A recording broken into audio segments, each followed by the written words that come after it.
புயல் மற்றும் வடகிழக்கு பருவமழை தொடர்பாக வானிலை ஆய்வு மையத்தின் தென்மண்டல தலைவர் அமுதா செய்தியாளர்களை சந்தித்து வருகிறார். அதனை பார்க்கலாம். வணக்கம். வடகிழக்கு பருவமழை காலத்தில் இன்று 27ஆம் தேதி அக்டோபர் தமிழகம், புதுவை மற்றும் காரைக்கால் பகுதிகளுக்கான வானிலை மற்றும் அடுத்து வரும் 7 நாட்களுக்கான வானிலை குறித்த முன்னறிவிப்புகள். நேற்று 26ஆம் தேதி அக்டோபர் இரவு 11:30 மணி அளவில் மோந்தா புயல் தென்மேற்கு மற்றும் அதனை ஒட்டிய தென்கிழக்கு வங்கக்கடல் பகுதிகளில் நிலவியது. இன்று 27ஆம் தேதி காலை 11:30 மணி அளவில் கடந்த 6 மணி நேரத்தில் மணிக்கு 17 km/h வேகத்தில் மேற்கு வடமேற்கு திசை நோக்கி நகர்ந்து தென்மேற்கு மற்றும் அதனையொட்டிய மத்திய மேற்கு வங்கக்கடல் பகுதிகளில் சென்னைக்கு கிழக்கே சுமார் 480 km தொலைவிலும், ஆந்திராவின் காக்கிநாடாவிலிருந்து தெற்கு தென்கிழக்கே 530 km தொலைவிலும், விசாகப்பட்டினத்திலிருந்து தெற்கு தென்கிழக்கே 560 km தொலைவிலும், போர்ட் பிளேர் அந்தமான் தீவுகளில் மேற்கே 890 km தொலைவிலும் மோந்தா நிலை கொண்டுள்ளது. மோந்தா வடக்கு வடமேற்கு திசையில் நகர்ந்து நாளை 28ஆம் தேதி காலை தீவிர புயலாக வலுப்பெற்று மேலும் வடக்கு வடமேற்கு திசையில் நகர்ந்து ஆந்திர கடலோர பகுதிகளில் மச்சிலிப்பட்டினம், கலிங்கப்பட்டினத்திற்கு இடையே காக்கிநாடாவுக்கு அருகில் தீவிர புயலாக 28ஆம் தேதி மாலை அல்லது இரவு நேரத்தில் கரையை கடக்க கூடும். அச்சமயத்தில் காற்றின் வேகம் மணிக்கு 90 முதல் 100 km வேகத்திலும் இடையிடையே 110 km வேகத்திலும் வீசக்கூடும். அது மோந்தா பற்றிய தகவல். அடுத்து அரபிக்கடல் பகுதியில் நேற்று 26ஆம் தேதி அக்டோபர் மத்திய கிழக்கு அரபிக்கடல் பகுதிகளில் நிலவிய காற்றழுத்த தாழ்வு மண்டலம் டிப்ரெஷன் வடக்கு வடகிழக்கு திசையில் நகர்ந்து இன்று 27ஆம் தேதி அக்டோபர் காலை 11:30 மணி அளவில் அதே பகுதிகளில் நிலவுகிறது. இது அடுத்த 48 மணி நேரத்தில் மேலும் வடக்கு வடகிழக்கு திசையில் நகர்ந்து மத்திய கிழக்கு அரபிக்கடல் பகுதிகளை கடந்து செல்லக்கூடும். கடந்த 24 மணி நேரம்னு பாத்தீங்கன்னா தமிழகத்தில் ஓரிரு இடங்களில் மழை பதிவாகியுள்ளது. புதுவையில் மிக லேசான மழை பெய்தது. அதிகபட்சமாக திருவள்ளூர் மாவட்டத்தில் கொரட்டூர் மற்றும் திருத்தணியிலே 5 சென்டிமீட்டர் அளவுக்கு மழை பெய்துள்ளது.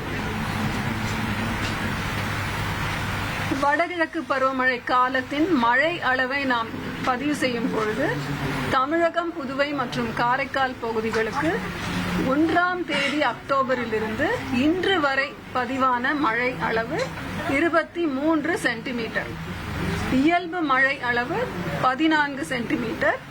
இதிலே கணக்கிடும் பொழுது இயல்பிலிருந்து வேறுபடும் அளவு +57%. அதாவது இயல்பை விட 57% அதிகம். 18 மாவட்டங்கள் இயல்பை விட அதிகம் அல்லது இயல்பை விட மிக அதிகமான மழை பொழிவு அந்த மாவட்டங்களுக்கு கிடைத்திருக்கிறது. 18 மாவட்டங்களுக்கு. அப்புறம் அடுத்த 7 தினங்களுக்கான வானிலை முன்னறிவிப்பு மற்றும் எச்சரிக்கை பாத்தீங்கன்னா, இன்றைக்கு 27ஆம் தேதி அக்டோபர் தமிழகத்தின் ஒரு சில இடங்களிலும், புதுவை மற்றும் காரைக்கால் பகுதிகளிலும் இடி மின்னலுடன் கூடிய லேசானது முதல் மிதமான மழை பெய்யக்கூடும். தரைக்காற்று 30 to 40 கிலோமீட்டர் வேகத்திலே வீசக்கூடும். வட தமிழக கடலோர மாவட்டங்கள் மற்றும் அதனை ஒட்டிய மாவட்டங்கள் மற்றும் புதுவை காரைக்கால்ல மழை பெய்யும் வாய்ப்பு உண்டு. 28ஆம் தேதி ஓரிரு இடங்களில் தமிழகம், புதுவை மற்றும் காரைக்கால் பகுதிகளில் ஓரிரு இடங்களில் இடி மின்னலுடன் கூடிய மழையும் பலத்த தரைக்காற்று மணிக்கு 30 முதல் 40 கிலோமீட்டர் வேகத்திலும் வீசக்கூடும். வட தமிழக கடலோர மாவட்டங்கள் மற்றும் அதனை ஒட்டிய மாவட்டங்களிலே மழை பெய்யும் வாய்ப்பு உண்டு. 29 அக்டோபரிலிருந்து 2ஆம் தேதி நவம்பர் வரை தமிழகத்தில் ஓரிரு இடங்களிலும் புதுவை மற்றும் காரைக்கால் பகுதிகளிலும் மழை பெய்யும் வாய்ப்பு உண்டு. கன முதல் மிக கனமழைக்கான எச்சரிக்கைன்னு பார்த்தீங்கன்னா அடுத்த 2 தினங்களுக்கு, அதாவது 27 மற்றும் 28 அக்டோபர் தேதிகளில் தமிழகத்தில் ஓரிரு இடங்களிலும் புதுவை மற்றும் காரைக்கால் பகுதிகளிலும் கன முதல் மிக கனமழை பெய்ய வாய்ப்புள்ளது. எந்தெந்த மாவட்டங்கள் பார்த்தா, தமிழகத்தில் இன்றைக்கு 5 மாவட்டங்களுக்கு மிக கனமழை எச்சரிக்கை தரப்பட்டுள்ளது. அது திருவள்ளூர், சென்னை, ராணிப்பேட்டை, காஞ்சிபுரம், செங்கல்பட்டு. மிக கனமழைக்கான எச்சரிக்கை இன்றைக்கு திருவள்ளூர், சென்னை, ராணிப்பேட்டை, காஞ்சிபுரம், செங்கல்பட்டு. மீதி மாவட்டங்களான வேலூர், திருவண்ணாமலை, விழுப்புரம், கடலூர், மேற்கு தொடர்ச்சி மலை மாவட்டங்களான நீலகிரி மற்றும் கோவை மாவட்ட மலைப்பகுதிகளில் மற்றும் புதுச்சேரியிலே கனமழை பெய்வதற்கான வாய்ப்பு உண்டு. இது இன்றைக்கான கனமழைக்கான எச்சரிக்கை. நாளை ஒரு மாவட்டத்திற்கு மிக கனமழையான எச்சரிக்கை கொடுத்திருக்கோம். அது திருவள்ளூர் மாவட்டம்.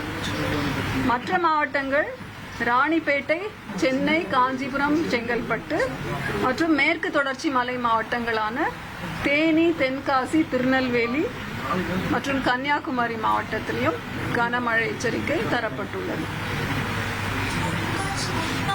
அடுத்தது மீனவர்களுக்கான எச்சரிக்கை. தமிழக கடலோர பகுதிகள்னு பாத்தீங்கன்னா 27 இருந்து 29 அக்டோபர் கடலுக்குள் செல்லக்கூடாது. எதனால் என்றால், மோந்தா புயல் வங்கக்கடலில் இருப்பதன் காரணத்தினால் அதிகபட்சமாக 90 100 கிலோமீட்டர் வேகத்தில், இடையிடையே 110 கிலோமீட்டர் பெர் அவர் வேகத்தில் தரைக்காற்று வீசக்கூடும். வங்கக்கடல் மற்றும் அரபிக்கடல் பகுதிகளிலே 27 இருந்து 31 அக்டோபர் வரை மீனவர்கள் செல்ல வேண்டாம் என்று அறிவுறுத்தப்படுகிறார்கள். மோந்தா புயல் மற்றும் வடகிழக்கு பருவமழை தொடர்பாக வானிலை ஆய்வு மையத்தின் தென்மண்டல தலைவர் அமுதா செய்தியாளர்களை சந்தித்தார். அதனை நாம் பார்த்தோம்.